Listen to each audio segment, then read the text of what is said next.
देखिए जनाब, O levels की फिजिक्स में जब हम वेव का चैप्टर स्टार्ट करते हैं तो वेव के चैप्टर को स्टार्ट करने से पहले कुछ बेसिक डेफिनेशंस पढ़ाते हैं। और उन बेसिक डेफिनेशंस में जो सबसे पहली डेफिनेशन आती है, it is about vibratory motion, oscillatory motion. तो देखिएगा, व्हाट इज वाइब्रेटरी और ऑसिलेटरी मोशन, तो जरा इसको समझिएगा। कहते हैं बेटा, अगर मैं किसी मेटल के बॉब को स्ट्रिंग से यानी धागे से बांध के लटका दूं, तो इस चीज को फिजिक्स में हम लोग कहते हैं सिंपल पेंडुलम। इस पेंडुलम में इस वक्त मेटल का बॉब जिस जगह पे हैंग हुआ हुआ है, इस जगह को हम लोग कह देते हैं mean position, central position. It is called mean position. अच्छा, अब अगर मैं इस मेटल बॉब को इसकी मीन पोजीशन से डिस्प्लेस कराकर छोड़ दूं, तो बेटा जैसे ही इसको मैं डिस्प्लेस करा के छोड़ूंगा, तो आप देखिएगा कि ये जो मेटल का बॉब है, ये इस मीन पोजीशन के आगे पीछे मूव करने लगेगा। तो जब कोई object to and fro motion करे, आगे पीछे मूव करे अबाउट मीन पोजीशन के आगे पीछे मूव करना, इसे फिजिक्स की लैंग्वेज में हम लोग कहते हैं वाइब्रेटरी मोशन। ठीक, तो बेसिक डेफिनेशंस करा रहा हूं। उन बेसिक डेफिनेशन में पहली डेफिनेशन है वाइब्रेटरी मोशन।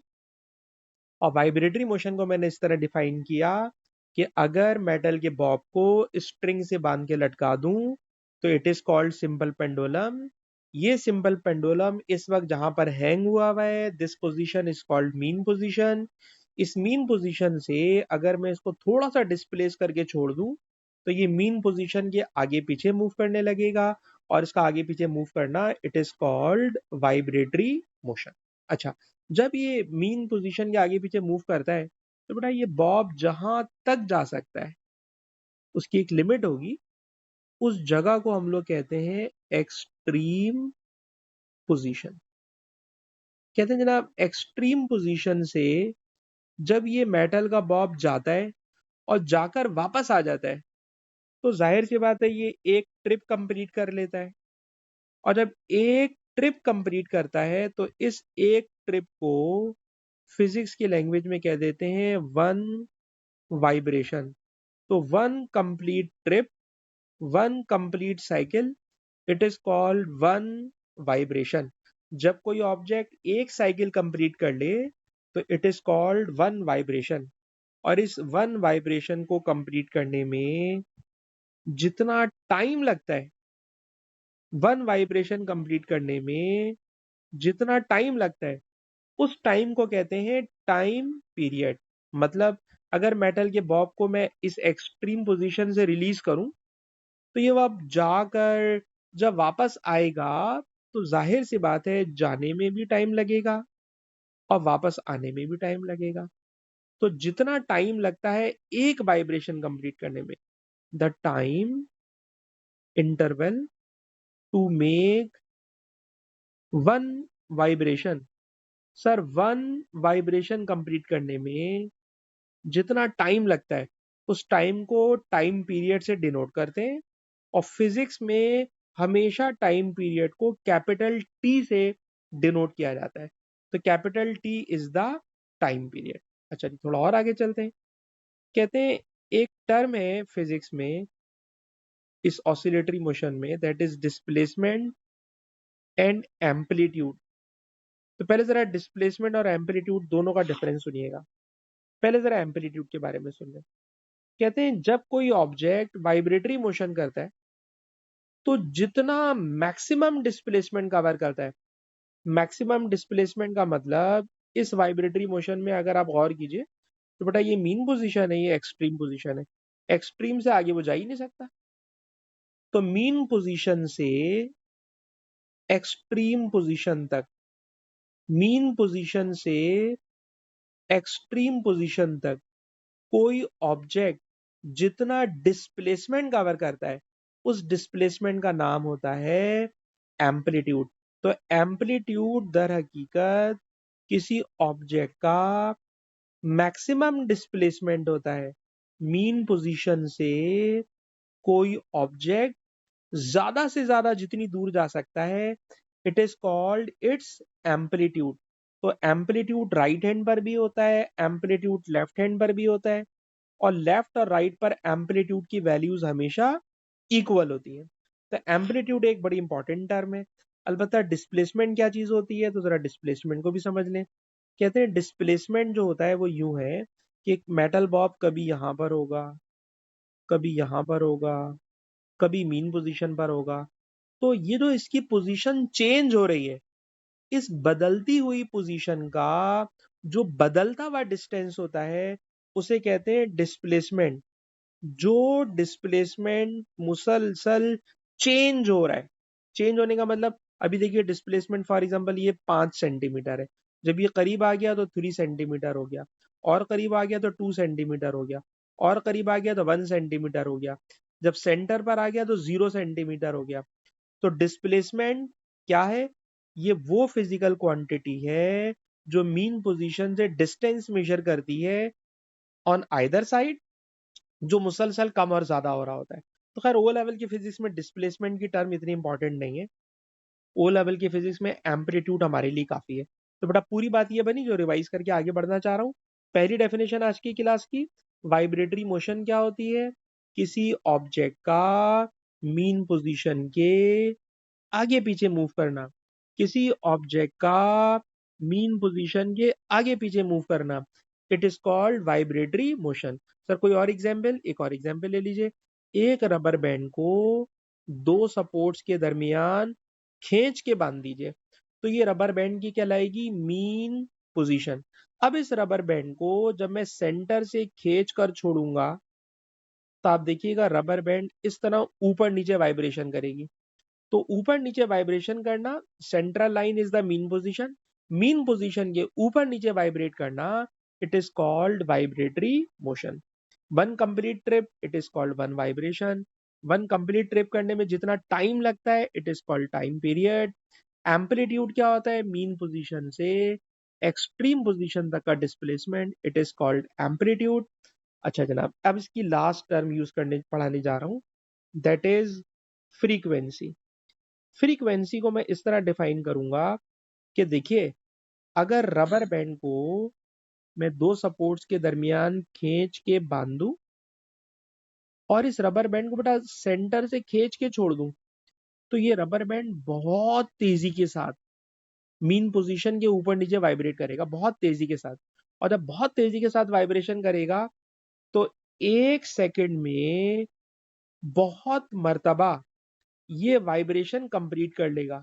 तो जहन में रखिएगा, number of vibrations in per unit time, 1 second में ये रबर बैंड जितनी मर्तबा वाइब्रेशन करेगा, number of vibrations in per unit time, 1 second में वाइब्रेशंस की तादाद, 1 सेकंड में वाइब्रेशंस की तादाद, इट इज कॉल्ड फ्रीक्वेंसी। यानी टाइम से डिवाइड कर दीजिए नंबर ऑफ वाइब्रेशंस को, 1 सेकंड में वो जितनी मर्तबा वाइब्रेशन करेगा, वो उसकी कहलाएगी फ्रीक्वेंसी। और number of vibration per unit time, it is called frequency. और बेटा फ्रीक्वेंसी की यूनिट होती है हर्ट्ज। फ्रीक्वेंसी की बेटा यूनिट होती है हर्ट्ज। ठीक है जनाब, और इसको खाली एच जेड से भी डिनोट करते हैं, हर्ट्ज। अच्छा, अगर कोई ऑब्जेक्ट सिर्फ एक वाइब्रेशन कर रहा हो, सर अगर कोई ऑब्जेक्ट एक वाइब्रेशन कर रहा हो, तो आपको याद है एक वाइब्रेशन करने में जितना टाइम लगता है, वो टाइम पीरियड कहलाता है। और टाइम पीरियड को बेटा कैपिटल टी से डिनोट करते हैं। तो ये भी एक बहुत इंपॉर्टेंट फॉर्मूला है, और ये फॉर्मूला हमें बताता है relation between frequency and time period. कभी भी फिजिक्स में टाइम पीरियड गिवन हो, तो टाइम पीरियड का बेटा रेसिप्रोकल कर लो, तो इट इज कॉल्ड फ्रीक्वेंसी। और फ्रीक्वेंसी का रेसिप्रोकल कर लो, तो it is called time period. तो बेटा ये मैंने जितनी टर्म्स अभी समझाई हैं, vibratory motion, vibration, time period, amplitude, frequency, ये सारी की सारी बेटा वो टर्म्स हैं जो इस चैप्टर को स्टडी करने में आपको बहुत हेल्प करेंगी। तो ये तो बिल्कुल बेसिक डेफिनेशंस थी। ठीक, अब मैं चैप्टर प्रॉपरली स्टार्ट करने जा रहा हूँ, और चैप्टर को प्रॉपरली स्टार्ट करने में हेडिंग है वेव्स। चैप्टर का नाम वेव्स है और चैप्टर शुरू करने जा रहा हूँ। ठीक, वेव्स क्या चीज होती है, तो आइए वेव की डेफिनेशन समझते हैं। वेव की सर डेफिनेशन ये है कि फॉर एग्जाम्पल आपके पास एक स्ट्रिंग है, एक रस्सी है, और इस रस्सी को आपने किसी दीवार के साथ बांध दिया है। ठीक है जनाब, तो ये फॉर एग्जाम्पल दीवार है, और इस दीवार के साथ सपोर्ट के साथ आपने रस्सी को बांध दिया। अच्छा, अब इस रस्सी का जो दूसरा एंड है, इस दूसरे एंड को आपने आपने हाथ में होल्ड किया हुआ है, और अपने हाथ को आप ऊपर और नीचे मूव कराइए। रस्सी का दूसरा कोना बेटा आपके हाथ में है, एक कोना आपने सपोर्ट से बांध दिया, दूसरा कोना आपके हाथ में है, और अब आपने अपने हाथ को अप एंड डाउन मूव कराना शुरू कर दिया।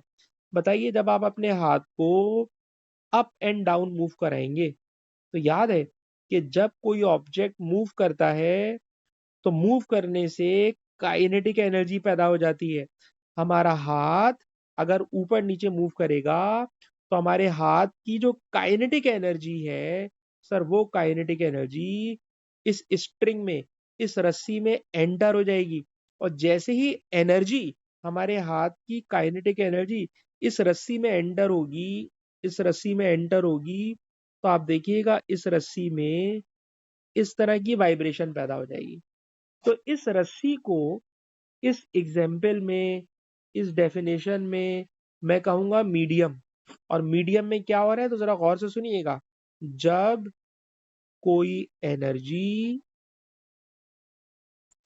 एंटर होती है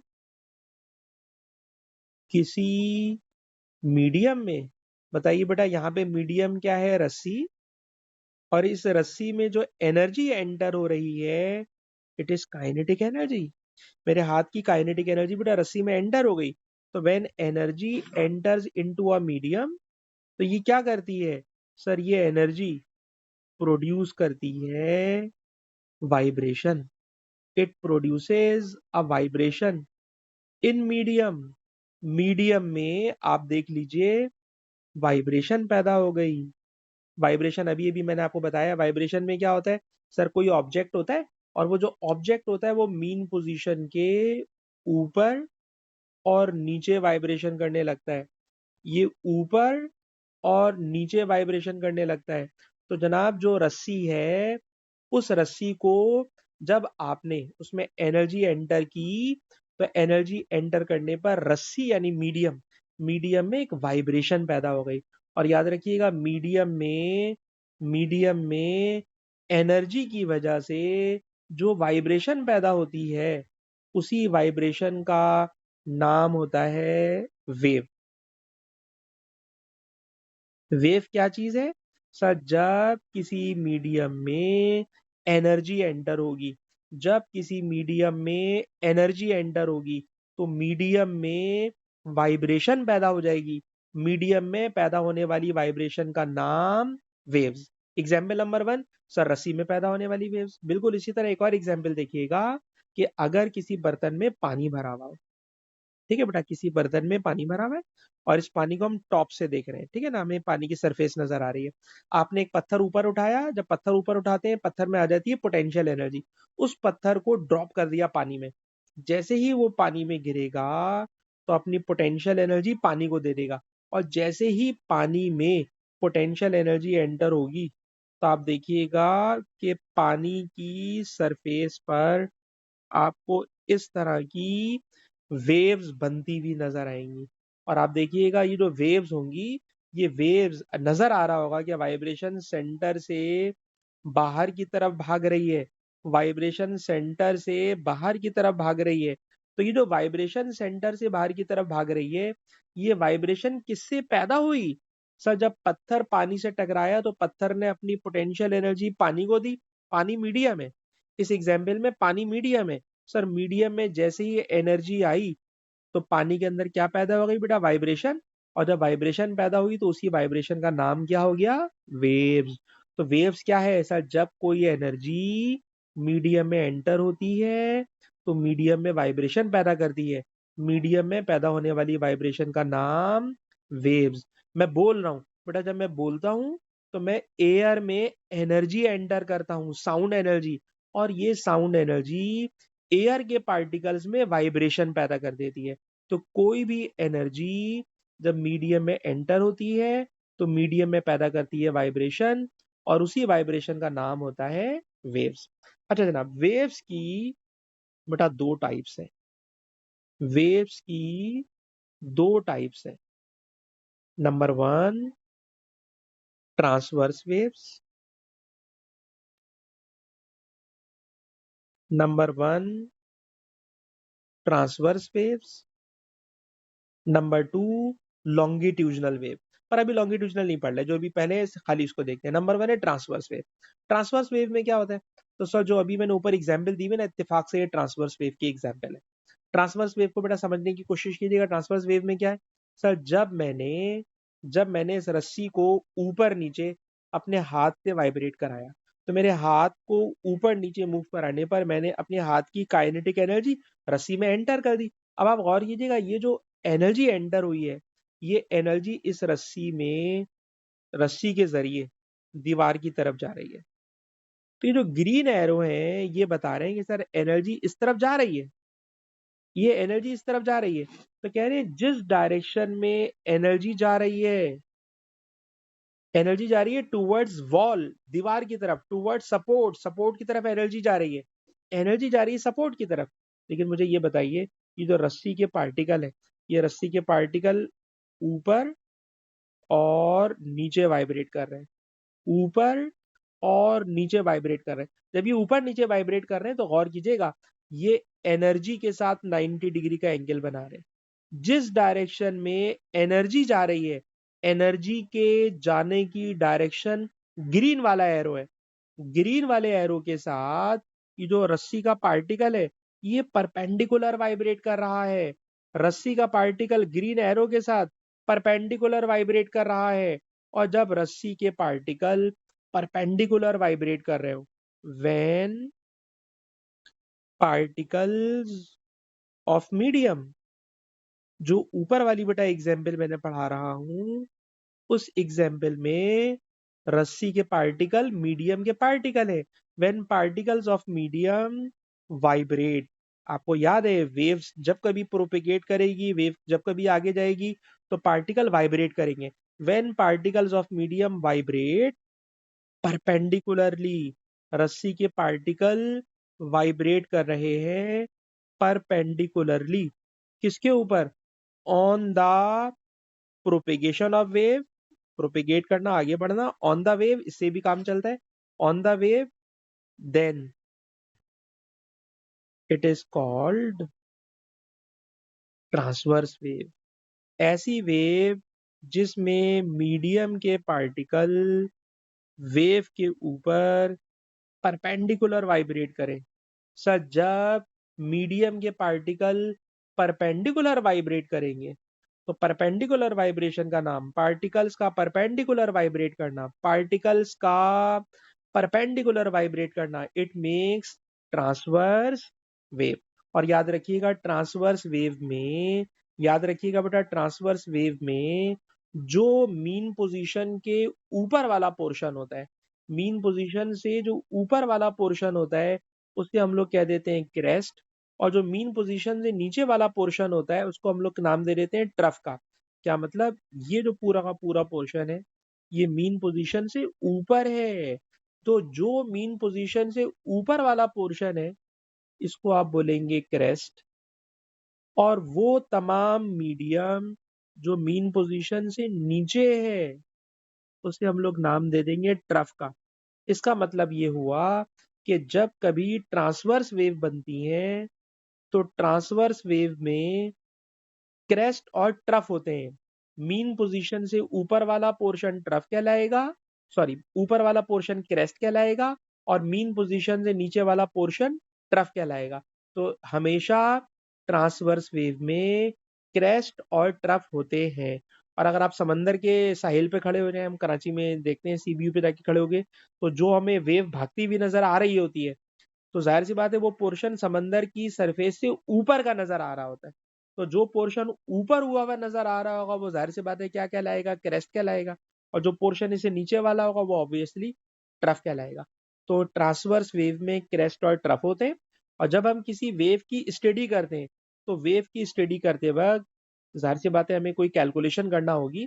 तो जरा कैलकुलेशन को भी बेटा समझिएगा कि अगर आप ट्रफ से लेकर ट्रफ तक का डिस्टेंस मेजर कर लें, ट्रफ से लेकर ट्रफ तक का डिस्टेंस मेजर कर लें, तो इस डिस्टेंस को वेवलेंथ कहते हैं। यानी वेव की अगर लेंथ मेजर करनी हो तो ट्रफ से ट्रफ तक का डिस्टेंस मेजर कर लेते हैं, या क्रेस्ट से लेकर क्रेस्ट तक का डिस्टेंस मेजर कर लेते हैं। तो बेटा ये क्रेस्ट टू क्रेस्ट मैंने एक एरो बना दिया, ट्रफ टू ट्रफ मैंने एक एरो बना दिया, और अभी डेफिनेशन लिख के बताऊंगा। It will be wavelength. पर वेवलेंथ का सिंबल आपके लिए नई चीज होगी। जिस तरह हम इंग्लिश में एक्स वाई वाई बनाते हैं, बेटा इस वाई को अगर आप उल्टा बना दें, तो बेटा जब इस वाई को उल्टा बना देते हैं तो इसको पढ़ते हैं लेमडा। ठीक है जनाब। तो लेमडा के सिंबल से इसको डिनोट करते हैं। और ये जो लेमडा का सिंबल है, ये लेमडा का सिंबल किस चीज को शो कर रहा है जनाब? वेवलेंथ को शो कर रहा है। ठीक। तो ये पीडीएफ फाइल अभी क्लास के फौरन बाद में आपके साथ शेयर करूंगा, रिकॉर्ड कर रहा हूँ, वीडियो भी मैं आपको दूंगा। तो इसलिए इन बातों को आपने अच्छी तरह से समझना है, समझने पे ज्यादा फोकस करना है। लिखा हुआ भी मिल जाएगा, रिकॉर्डिंग भी आपको मिल जाएगी फौरन क्लास के बाद। हेडिंग है जनाब वेवलेंथ। वेवलेंथ की बेटा डेफिनेशन सुनिएगा, the distance between two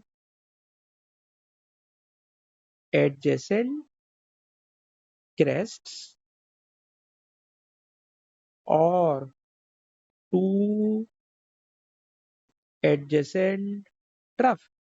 crest से लेकर ट्रफ तक, या ट्रफ से लेकर ट्रफ तक, या क्रेस्ट से लेकर क्रेस्ट तक जो डिस्टेंस होता है सर, उसी डिस्टेंस का नाम होता है वेव लेंथ। और वेव लेंथ को बेटा इस वाले सिंबल से डिनोट करते हैं। ठीक। अच्छा एक और चीज बता दूं कि कभी कभी ऐसा भी हो सकता है कि ये हमारी दीवार है, फॉर एग्जांपल ये रस्सी है, ठीक है जी। और अब इसके ऊपर जो मैं आपके सामने वेव बनाने जा रहा हूँ, ये वेव है।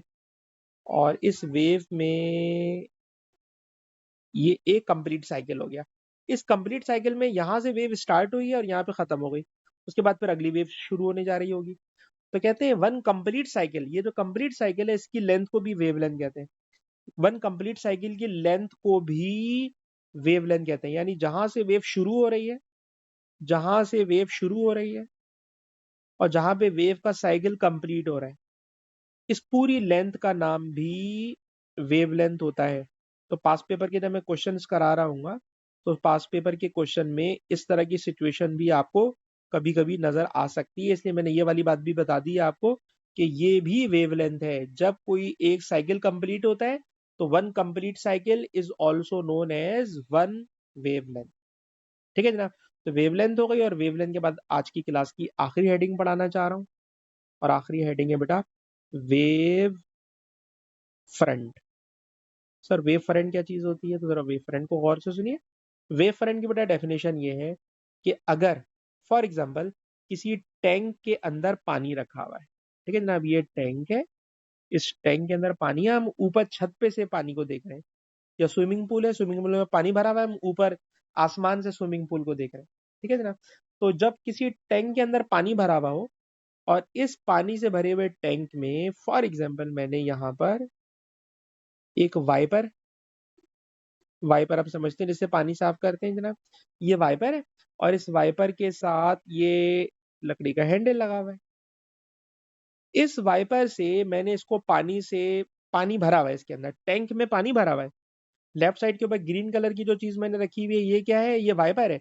और इस वाइपर को अब जोर जोर से पानी में हिलाना शुरू कर दिया मैंने, ऊपर नीचे ऊपर नीचे ऊपर नीचे वाइब्रेट करा रहा हूँ, ऊपर नीचे वाइब्रेट करा रहा हूँ। तो मैं इसको ऊपर नीचे वाइब्रेट कराऊंगा ना, तो आप देखोगे कि पानी के अंदर सर इस तरह की वेव्स बन जाएगी। ठीक है ना। ये जो पानी के अंदर वेव्स बन रही हैं, ये क्रेस्ट ट्रफ ट्रफ, ठीक है जनाब, क्रेस्ट ट्रफ वाली वेव बन रही है। और हो सकता है मेरे से इतनी अच्छी ड्राइंग ना बन पाए, अच्छा जनाब, ये क्रेस्ट है, ये ट्रफ है, ये क्रेस्ट है, ये ट्रफ है, ये क्रेस्ट है, ट्रफ है, ठीक। अच्छा जनाब, मैंने कोशिश की है कि पानी की वेव बना दूं। जब मैं पानी की वेव बना चुका तो अब गौर से सुनिएगा। ये बताइए, जो पानी उठा हुआ लग रहा है, इट इज कॉल्ड क्रेस्ट। अच्छा, इन तमाम क्रेस्ट के पॉइंट्स को, क्रेस्ट के टॉप पॉइंट्स को मैंने आपस में मिला दिया, ठीक है ना। तमाम क्रेस्ट के टॉप पॉइंट्स को मैंने आपस में मिला दिया, क्रेस्ट के तमाम टॉप पॉइंट्स को मैंने आपस में मिला दिया, क्रेस्ट के तमाम टॉप पॉइंट्स को मैंने आपस में मिला दिया।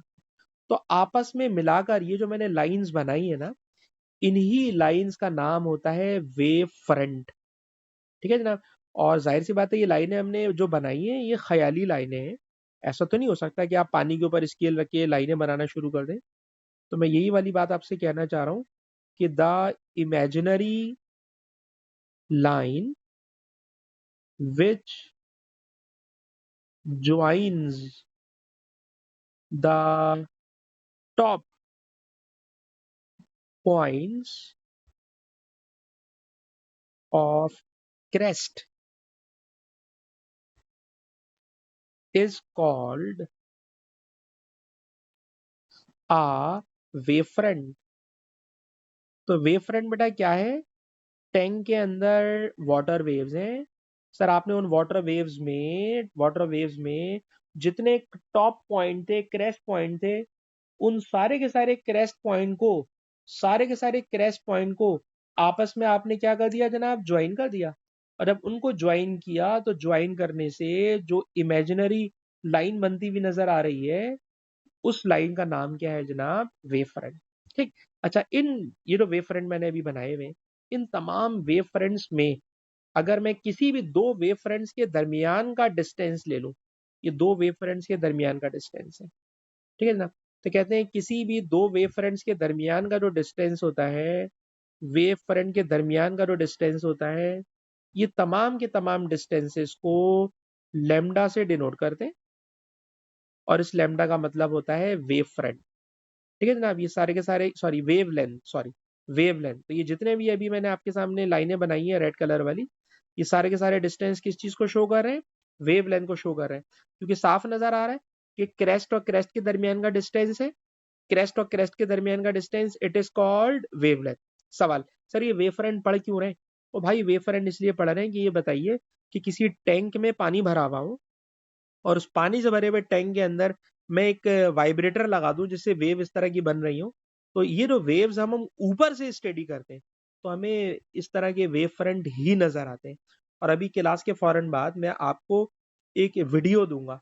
उस वीडियो में हम लैब में क्या कर रहे होंगे, एक टैंक होगा, उस टैंक के अंदर पानी भरा हुआ होगा, और पानी से भरे टैंक के अंदर, उस पानी के टैंक को हम बोलेंगे रिपल टैंक। उस रिपल टैंक के अंदर भी एक वाइब्रेटर लगाकर वेव पैदा करेंगे। और उन वेव्स को जब आप देखोगे, तो वेव्स को देख के आपको समझ में आएगा कि वेव फ्रंट क्या चीज होती है। तो जब तक आप वेव फ्रंट पढ़ेंगे नहीं, देखेंगे नहीं, सॉरी, आप इस चैप्टर को पढ़ ही नहीं सकते। तो आज की क्लास के अंदर मैंने सारी की सारी बेसिक्स आपके साथ डिस्कस कर रहा हूँ, बिल्कुल बेसिक्स। कल की क्लास में हम और मुश्किल बातें कर सकेंगे। अलबत्ता अभी एक थोड़ा सा टाइम आपकी क्लास का बाकी है, इसलिए मैं एक छोटी सी हेडिंग और पढ़ाने जा रहा हूँ कि वेव्स की अभी मैंने कहा दो टाइप्स है। एक का नाम था ट्रांसवर्स, और दूसरी वेव का नाम है लॉन्गिट्यूजनल वेव। तो जरा देखिएगा बेटा, लॉन्गिट्यूजनल वेव्स क्या चीज होती है। हेडिंग है लॉन्गिट्यूजनल वेव। लॉन्गिट्यूजनल वेव को बेटा इस तरह से डिफाइन करते हैं कि अगर किसी मीडियम में, फॉर एग्जांपल अभी मैं क्लास के फौरन बाद आपको एक एनिमेशन दिखाऊंगा। उस एनिमेशन में आप देखिएगा एक स्प्रिंग होगा। उस स्प्रिंग का एक एंड एक साइंटिस्ट पकड़ के खड़ा हुआ होगा, और दूसरा एंड किसी स्टूडेंट के हाथ में पकड़ा दिया जाएगा। और हम कहेंगे कि जनाब ये एक स्लिंकी स्प्रिंग है। जो मैं वीडियो अभी आपको क्लास के फौरन बाद भेजूंगा, ये उसी की एग्जाम्पल मैं आपको यहाँ पे सुना रहा हूँ। ये एक स्लिंकी स्प्रिंग है। इस स्प्रिंग का एक कोना एक बंदे के हाथ में है, दूसरा कोना फॉर एग्जाम्पल फिक्स हुआ है। ये फिक्स हुआ है, ठीक है ना। कहते हैं अगर मैं इस स्लिंकी स्प्रिंग में इस तरह का एक जर्क दे दूं, ठीक है ना। अभी आप देखिएगा ऊपर वाली एग्जाम्पल में मैंने रस्सी को ऊपर नीचे मूव कराया था। इस एग्जाम्पल में मैं रस्सी को ऊपर नीचे मूव नहीं करा रहा।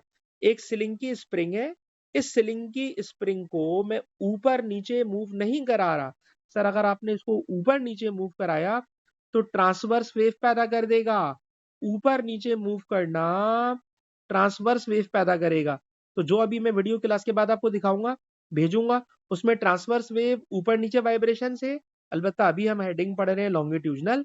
तो लॉन्गिट्यूजनल वेव में अगर मैं अपने हैंड को आगे पीछे मूव कराऊं, बैक एंड फोर्थ मूव कराऊं, तो आप देखिएगा कि इस स्प्रिंग में इस तरह की वाइब्रेशन आपको भागती हुई नजर आएगी। अब जाहिर सी बात है, स्टैटिक तस्वीर के अंदर उस चीज को मैं दिखा नहीं सकता, तो मैं अभी आपको क्लास के फौरन बाद एक वीडियो दिखाऊंगा। उस वीडियो में, अभी मैं रिकॉर्डिंग के दरमियान में सर्चिंग में नहीं जाना चाह रहा, ठीक है जनाब, तो आप देखिएगा उस वीडियो में जब मैं इस स्प्रिंग को राइट हैंड लेफ्ट मूव करा के छोड़ दूंगा, तो आप देखिएगा कि फॉर एग्जाम्पल ये स्प्रिंग है, और स्प्रिंग में गौर कीजिएगा, ये वाला पोर्शन मैंने काफी करीब करके बनाया है। ये वाला पोर्शन मैंने काफी करीब करके बनाया है। अगली पिक्चर में, अगली डायग्राम में आप देखिएगा, ये वाला पोर्शन मैं यहाँ पे करीब करीब करके बना रहा हूँ, बाकी बिल्कुल नॉर्मल है। आखिरी डायग्राम बना रहा हूँ, इसके अंदर जनाब ये चीज मैंने करीब करीब कर दी है, बाकी सब कुछ नॉर्मल है। और ये बिल्कुल करीब करीब कर दी है, ये बिल्कुल नॉर्मल है। अब क्या दिखाना चाह रहा हूँ, गौर से देखिएगा बेटा, गौर से देखिएगा। ये वाला पोर्शन जो कंप्रेस हुआ हुआ है, कंप्रेस हुआ हुआ है, ये पोर्शन आगे भागता हुआ नजर आ रहा है आपको। यही कंप्रेस किया हुआ पोर्शन आगे की तरफ भागता हुआ नजर आ रहा है। यही कंप्रेस किया हुआ पोर्शन आपको आगे की तरफ भागता हुआ नजर आ रहा है। तो अपेरेंटली लगेगा कि भागता हुआ नजर आ रहा है, वरना ऑब्वियसली स्प्रिंग के टर्न्स अपनी ही जगह पे रुके हुए होंगे। लेकिन उस एनिमेशन में आप देखिएगा, एनिमेशन में बहुत खूबसूरती के साथ आपको ये वाली चीज दिखाई जाएगी कि जब ये जो पहली डायग्राम है, डायग्राम नंबर 1, ये स्प्रिंग की नॉर्मल शक्ल है। लेकिन जब मैंने इसके अंदर एक जर्क एंटर किया, जब बेटा मैंने इसको जर्क किया, हॉरिजेंटली जर्क किया, तो आप देखिएगा इस तरह की वाइब्रेशन आपको स्प्रिंग में आगे की तरफ भागती हुई नजर आएगी। और जब ये वाइब्रेशन आपको आगे की तरफ भागती हुई नजर आ रही है, तो गौर कीजिएगा, वेव भी इसी तरफ जा रही है, एनर्जी भी इसी तरफ जा रही है, और वाइब्रेशन इसके पैरेलल हो रही है। पैरेलल, आप देखिए एरो आगे पीछे मूव कराता हुआ दिखा रहा हूं, एरो आगे पीछे वाइब्रेशन करता हुआ दिखा रहा हूं। तो बेटा पूरी डेफिनेशन वही होगी, मैं जो दोबारा लिखना नहीं चाह रहा, ये वाली डेफिनेशन। इस डेफिनेशन में जहां लफ्ज लिखा हुआ है परपेंडिकुलर, जहां लफ्ज लिखा हुआ है परपेंडिकुलर, वहां परपेंडिकुलर की जगह लफ्ज आ जाएगा पैरेलल। तो when particles of medium vibrate parallel, vibrate parallel to the propagation of wave. तो जब पार्टिकल वेव के पैरेलल वाइब्रेशन कर रहे हो, तो पैरेलल वाइब्रेशन वाली वेव्स को नाम देते हैं लॉन्गिट्यूजनल वेव का। पैरेलल वाइब्रेशन वाली वेव को नाम देते हैं लॉन्गिट्यूजनल वेव का। और उस लॉन्गिट्यूजनल वेव में याद रखिएगा, जो पोर्शन आपको दबा हुआ लगेगा, ऐसा लगेगा कि जनाब ये पोर्शन जो है कंप्रेस हुआ हुआ है, तो जो पोर्शन कंप्रेस हुआ हुआ लगेगा उसे मैं बोलूंगा कंप्रेशन। जो पोर्शन कंप्रेस हुआ हुआ लगेगा उसको बोलूंगा कंप्रेशन। और कंप्रेशन के आगे पीछे वाली जो जगह है उसको मैं बोलूंगा रेयरफेक्शन। तो पता ये चला कि जिस तरह ट्रांसवर्स वेव में क्रेस्ट और ट्रफ होते हैं, लॉन्गिट्यूजनल वेव में कंप्रेशन और रेयरफेक्शन होते हैं। तो आज की क्लास को पूरा पूरा समराइज करके खत्म करना चाह रहा हूँ, जरा सारी बातें दोबारा तवज्जो के साथ सुनना बेटा। वेव और साउंड का चैप्टर स्टार्ट किया है। वेव का चैप्टर पढ़ने के लिए पहले कुछ बेसिक डेफिनेशन से स्टार्ट लेते हैं। बेसिक डेफिनेशन में वाइब्रेटरी मोशन क्या होती है? सर, जब कोई ऑब्जेक्ट मीन पोजीशन के आगे पीछे मूव करे, टू एंड फ्रो मूव करे, तो टू एंड फ्रो मूव करना it is called vibratory motion. Vibratory motion में जब कोई ऑब्जेक्ट एक कंप्लीट साइकिल कंप्लीट करता है, it is called one vibration. एक साइकिल कंप्लीट करने में जितना टाइम लगता है, it is called time period. Mean position से कोई ऑब्जेक्ट मैक्सिमम जितना दूर जा सकता है, it is called amplitude. Frequency क्या होती है? Sir, number of vibration in per unit time. एक सेकंड में, एक सेकंड में जितनी मर्तबा वाइब्रेशन होगी, it is called frequency. Frequency की यूनिट हर्ट्ज। फ्रीक्वेंसी का रिलेशन टाइम पीरियड के साथ रेसिप्रोकल। उसके बाद वेव। वेव क्या चीज होती है? सर, जब कोई एनर्जी एंटर होती है किसी मीडियम में, तो मीडियम में वाइब्रेशन पैदा करती है। मीडियम में पैदा होने वाली वाइब्रेशन का नाम वेव्स। वेव्स की कितनी टाइप्स हैं सर? वेव्स की दो टाइप्स हैं। पहली वेव का नाम ट्रांसवर्स वेव। ट्रांसवर्स वेव क्या चीज होती है सर? जब मीडियम के पार्टिकल परपेंडिकुलर वाइब्रेट करें, जब मीडियम के पार्टिकल परपेंडिकुलर वाइब्रेट करें तो इसका नाम transverse wave. Transverse wave example है रस्सी वाली वेव्स की। और इन रस्सी वाली वेव में रस्सी की पोजीशन, मीन पोजीशन, ऊपर वाला जो पोर्शन होता है सर, इस ऊपर वाले पोर्शन को कहते हैं क्रेस्ट। जो नीचे वाला पोर्शन होता है बेटा उसको क्या बोलते हैं? ट्रफ। क्रेस्ट से क्रेस्ट तक का डिस्टेंस वेवलेंथ होता है। ट्रफ से ट्रफ तक का डिस्टेंस वेवलेंथ होता है। वेवलेंथ को लैम्डा के सिंबल से डिनोट करते हैं। वेव फ्रंट क्या चीज होती है सर? पानी के टैंक में पानी भर दें और उसमें वाइपर से, वाइब्रेटर से वेव प्रोड्यूस करें, वेव बनेगी ट्रांसवर्स। उन ट्रांसवर्स वेव में अगर आप इमेजिनरी लाइन देखें जो नजर आएंगी, वो इमेजिनरी लाइन जो ज्वाइन कर रही होंगी तमाम क्रेस्ट के टॉप पॉइंट्स को, तो क्रेस्ट के टॉप पॉइंट्स को मिलाने वाली लाइंस का नाम वेव फ्रंट होगा। और इस चैप्टर के सारे सवाल देखिएगा मैक्सिमम वेव फ्रंट पर ही चल रहे होंगे। लॉन्गिट्यूजनल वेव क्या होती है सर? जो डेफिनेशन अभी हमने पढ़ी है उसी डेफिनेशन में अगर लफ्ज आ जाए पैरेलल वाइब्रेशन का, तो पैरेलल वाइब्रेशन वाली जो वेव्स होती हैं these are called longitudinal wave. लेकिन जब मैं कल की क्लास करूंगा तो कल की क्लास में मैं आपको एनिमेशन के साथ आज वाली क्लास का सारा काम रिवाइज कराऊंगा और फिर कल से इंशाल्लाह पास पेपर के क्वेश्चन भी